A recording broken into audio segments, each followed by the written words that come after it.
Breaking news Hitz updates.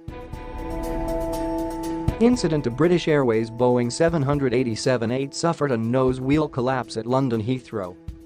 The Boeing 787-8, registered G-ZBJB, performed flight number BA-881 from Moscow on June 16.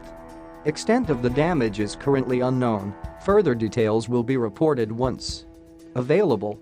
Incident happened while the plane, a passenger aircraft converted for cargo transport, was being loaded for a morning flight to Frankfurt, Germany. A British Airways spokesperson confirmed that the flight was a freight service and was not carrying passengers. However, some flight crew were on board the plane when it collapsed. This is Hitz Updates, and thank you for watching.